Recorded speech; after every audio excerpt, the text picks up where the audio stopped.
Eh bien bonjour et bienvenue dans le bocal, la review hermétique 100% spoiler et 100% critique. Et aujourd'hui, on parle des Gardiens de la Galaxie volume 3.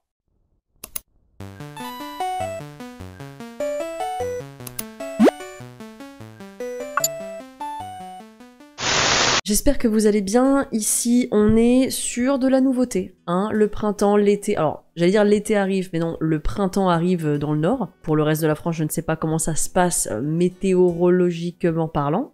Pas du premier coup. Mais ici, on est sur une petite coupe des familles. On part sur une nouvelle lampe pour une ambiance lumineuse plus sympathique, quoi. Sans plus tarder, on va parler des Gardiens de la Galaxie volume 3 que j'ai été voir la semaine dernière au cinéma. Et si je devais résumer rapidement mon avis sur ce film, écoutez, j'ai été agréablement surprise. Et bon Dieu de merde, ça fait du bien de parler d'un film Marvel comme ça sur cette chaîne, puisqu'en fait depuis le début de cette chaîne, je crois que je n'ai pas parlé positivement d'un film Marvel, alors que quand même de base... je suis fan. Donc ça a commencé à me gonfler un petit peu. Là, on peut très clairement dire que les Gardiens de la Galaxie volume 3 remontent immensément la barre et le niveau de ces 4 dernières années. Alors certes, je sais que du coup, il n'y avait pas grand chose à remonter puisqu'on était très bas, mais quand même, ça a le mérite d'être dit. C'est un opus qui pour moi conclut parfaitement cette saga, mais ça me laisse d'autant plus perplexe en fait sur le futur du MCU. On y reviendra après, mais je suis un petit peu inquiète pour la suite. Sachant que, au vu des derniers films Marvel et avec les dernières conclusions de saga qu'on avait eues avec Thor 4 et Ant-Man 3, on va pas en reparler, vous savez de quoi ça s'agit. Les derniers films Marvel, j'y allais un peu avec la fourche, la torche, prête à cracher sur l'écran de cinéma, tu vois. Et je suis super contente de pas avoir eu à les utiliser pour ce film. Pour les Gardiens 3, c'est la recette de on prend les mêmes et on recommence avec motherfucking James Gunn. Et ça fait du bien. Là où James Gunn tire son épingle du jeu par rapport à tous les autres films du MCU, c'est que non seulement il est à la réal, mais il est aussi au scénario. Alors que la plupart des autres films du MCU ont déjà 3 ou 4 scénaristes par film, si c'est pas plus des fois, et ils ont des réals qui sont inconnus au bataillon, mais qui sont du coup forcément plus dociles, plus influençables par Disney, et qui vont se fondre un petit peu dans le moule. Le moule, James Gunn, il en a rien à foutre. Je sais pas si vous avez suivi un petit peu les dramas qu'il y avait eu ces dernières années, où James Gunn avait menacé de se barrer, il y avait eu plein d'histoires. Il a du coup participé à Suicide Squad, dont il est le réal, et Dieu merci, c'est un super film. En tout cas, il remonte très clairement le niveau de l'ancien Suicide Squad. Et pour moi, c'est ça qui fait aussi grandement la différence avec la saga des Gardiens de la Galaxie, c'est qu'il a les deux casquettes, de réal et de scénariste. Et on voit aussi à quel point il aime du coup les personnages de cette saga, puisque tous les arcs narratifs sont hyper bien construits du début à la fin. En tout cas sur cette saga, et particulièrement sur ce volume 3, on a clairement bien compris que Disney va se faire foutre. Les Gardiens 3 est plus grossier, plus gore, plus gun quoi. Ce qui me fait aussi énormément apprécier le fait que James Gunn ait ces deux casquettes, et comme je l'ai dit, c'est que les personnages ont des arcs qui sont vraiment complets, et ils sont pas tous traités comme des personnages secondaires, tu vois, c'est pas juste l'histoire de Star-Lord et de Gamora à la limite.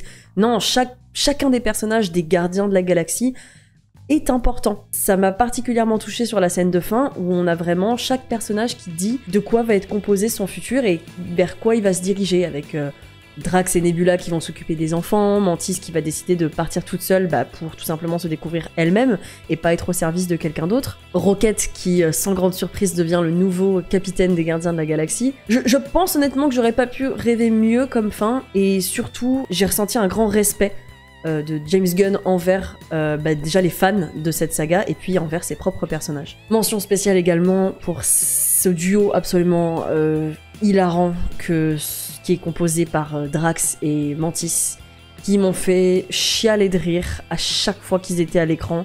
C'était un des gros highlights pour moi des Gardiens de la Galaxie volume 2, et j'étais ravie de les retrouver dans le 3 encore plus tarés et plus premier degré pour Drax.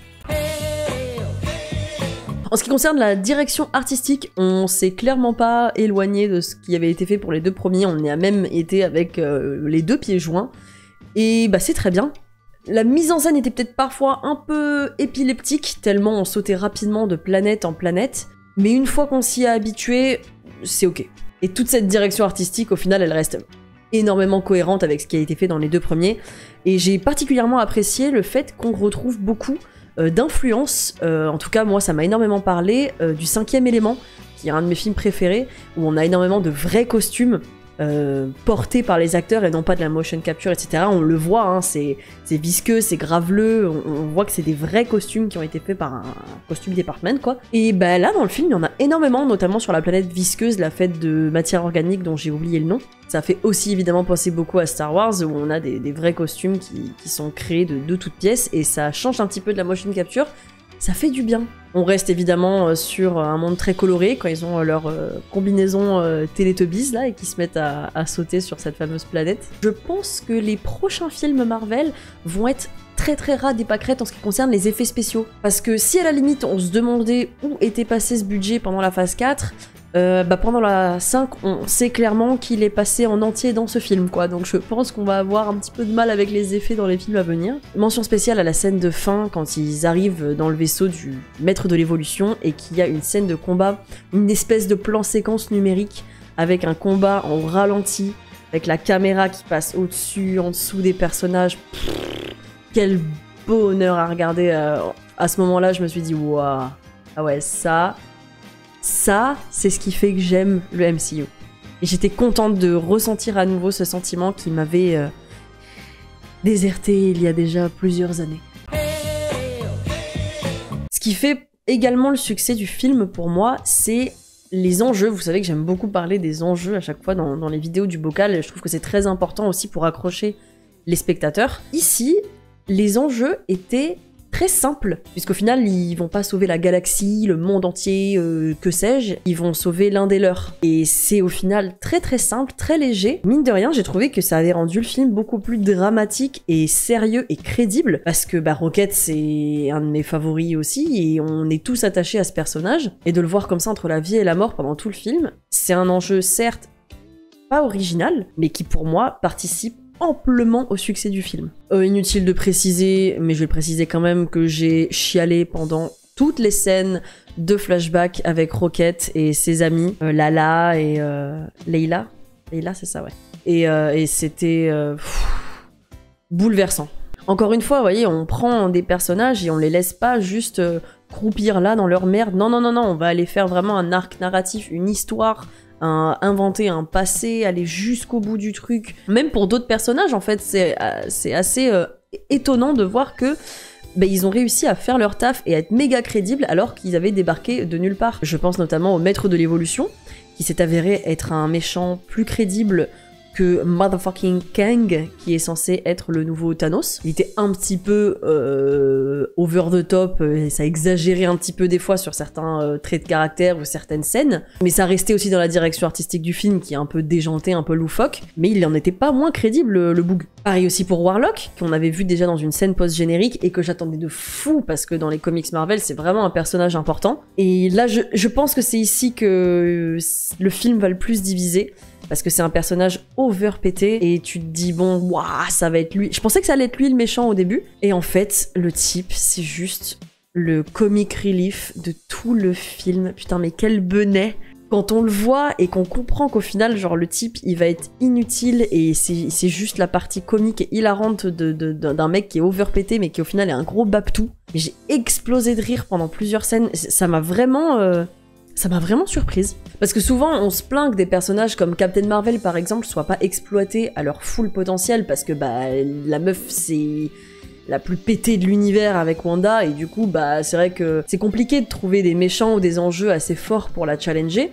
Et là, du coup, pour Gunn d'aller prendre le contre-pied total de ça, et d'aller faire que ce Warlock, il est inutile, et au final, très attachant, j'ai trouvé ça osé, mais très intelligent, et je trouve que ça marche. Et la dernière attente que j'avais, grosse attente en termes d'exploitation des arcs narratifs des personnages, c'était pour Gamora, bien sûr, qu'on n'avait pas revu depuis la fin d'Endgame, donc il y a déjà 4 ans, et on avait été laissé sur cette scène des gardiens qui partent à sa recherche. Et avant de rentrer dans la salle, donc j'ai été avec des amis, Léo et Fanny, que je salue, et avec mon copain, et je leur disais que j'avais peur de comment ils allaient aborder cette partie avec Gamora. Parce que bon, j'avais peur qu'ils nous, je sais pas, fassent un bond dans le temps, et qu'au final elle soit revenue avec les gardiens, mais j'aurais trouvé ça un peu abusé, parce que si vous avez regardé tous les Marvel juste avant, on sait très bien que cette Gamora n'est plus la Gamora du tout qu'on a connue, et que c'est une Gamora qui n'a pas vécu avec les gardiens, donc qui est beaucoup plus fermée, qui est une assassine, et qui n'a rien à faire avec les gardiens en fait à ce jour. Donc j'appréhendais énormément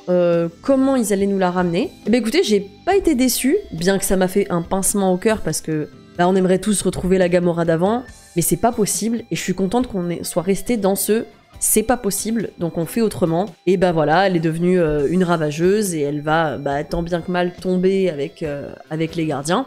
Et à la fin, j'ai apprécié qu'elle n'aille pas avec eux, parce que c'est pas une gardienne, c'est une ravageuse, elle retourne avec eux, et bien que ça fasse un petit peu mal, ça respecte entièrement pour moi ce que son personnage devrait faire. On défonce pas son arc narratif au nom de l'amour ou au nom de « Ah non, c'est les gardiens de la galaxie, il faut qu'ils soient tous ensemble ».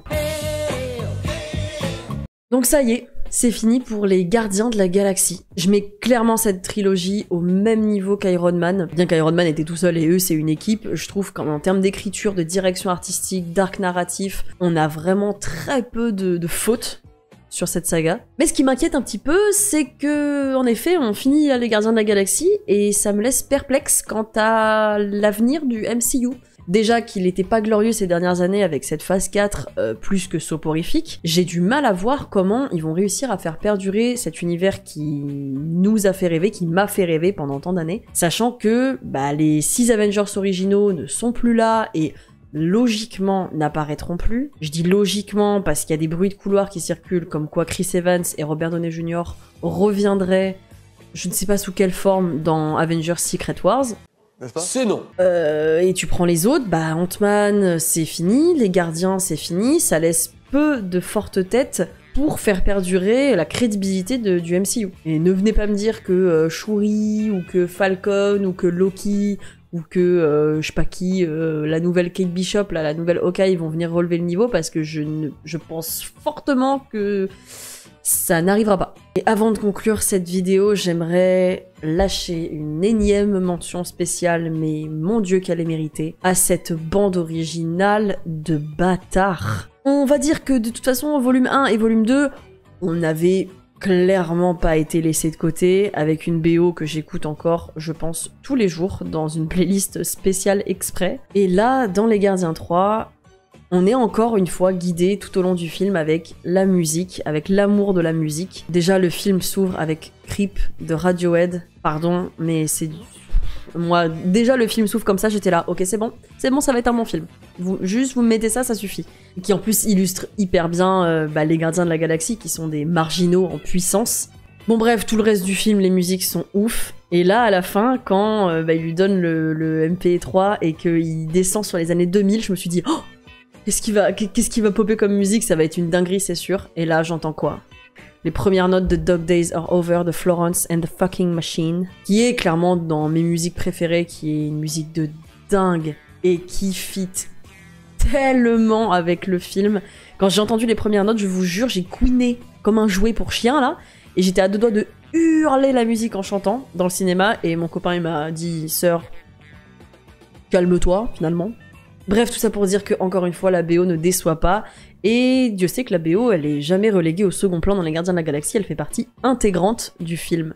Et toi, qu'est-ce que t'as pensé des Gardiens de la Galaxie volume 3? Est-ce que tu penses que le MCU a un avenir sombre derrière lui, ou que les Gardiens de la Galaxie étaient peut-être un renouveau, la naissance de quelque chose de plus pétillant dans l'avenir du MCU? Personnellement, j'en doute, puisque je pense attribuer la majeure partie du succès de ce film à cet être de lumière qu'est James Gunn. En tout cas, merci à tous de votre soutien sur mes dernières vidéos et sur mon stream. Je prends du plaisir à le faire, c'est trop cool. Donc si tu as aimé ce contenu et que tu souhaites me soutenir, n'hésite pas à t'abonner. Et nous, on se retrouve très bientôt pour de nouvelles aventures. J'ai encore plein d'albums à écouter, donc ça arrive très bientôt. Restez connectés. Passez une bonne journée les amis. Des bisous.